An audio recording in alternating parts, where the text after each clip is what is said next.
bienvenue, je suis Anaïs et aujourd'hui on va découvrir les rhums arrangés faits à Cuers. C'était le surnom de mon mari, Ricardo. Il a commencé à dire tiens, il y a quelques années je faisais des rhums arrangés. Il a commencé quelques recettes, on a eu quelques partenariats avec des cavistes. On a pu leur faire goûter notre produit et puis là on a su qu'on était assez bon pour pouvoir quand même commercialiser. Et puis maintenant ça fait 1 an et demi.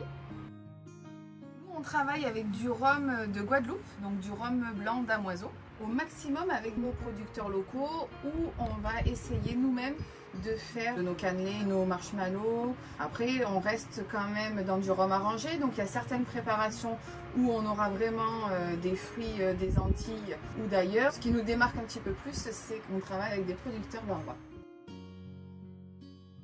On va commencer peut-être par le garrigue de Cuers, l'un des premiers qu'on a mis en bouteille parce que tout simplement on avait tout dans notre jardin pendant le confinement. Du coup on va passer à la dégustation.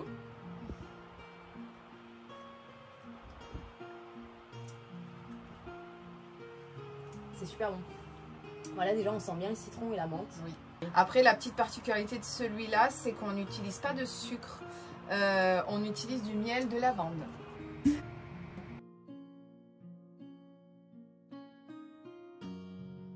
Ça c'est le Toulonnais. Donc le Toulonnais, ça a été notre premier avec une robe rouge, on l'a baptisé le Toulonnais. On sent vraiment le miel dans les autres et là on sent que c'est vraiment du sucre de canne, oui. Mais c'est intéressant parce que du coup ça varie les plaisirs et le goût. Oui, c'est ça. C'est génial. Il y en a pour tous les goûts. La violette de Soliès. Donc okay. C'est à base de figue. Là c'est une figue en fait qui a été caramélisée.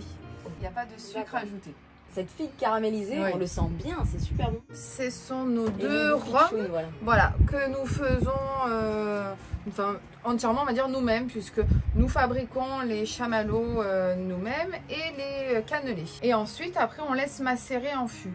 Donc celui-là, il y a uniquement des chamallows et du rhum. Le cannelé, donc pas de sucre, mais un petit peu de miel de Provence. Et on voulait quelque chose plus doux pour que ça puisse aussi satisfaire la clientèle qui trouve que les rhums arrangés c'est un petit peu fort. Du coup proposer une gamme en apéro également. Est-ce que vous avez pensé à faire des plus gros fûts? On l'a fait à plusieurs reprises pour des mariages où c'est des petites fontaines en verre. On leur donne les fûts, donc ce soit en inox avec un petit robinet ou s'ils veulent d'autres conditionnements. Après nous on s'adapte sans problème, que ce soit le punch ou le rhum d'ailleurs arrangé. Celui-là par exemple c'est un fût un petit peu plus ancien où avant ça on avait laissé macérer du vin pinot blanc. Ensuite après cette macération là on met le rhum à l'intérieur, donc ce qui fait que ça fait un petit finish pinot blanc.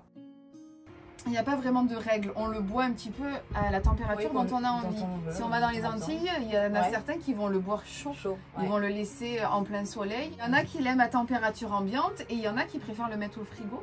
Suivant la température, le goût est quand même à chaque fois différent. Voilà. Moi j'ai une autre activité aussi où je fabrique des bougies artisanales. On peut combiner facilement nos deux activités pour faire des coffrets cadeaux assez sympas. Cela par exemple pour la fête des pères, ça peut être une idée cadeau assez originale avec des petits cœurs remplis de rhum arrangé.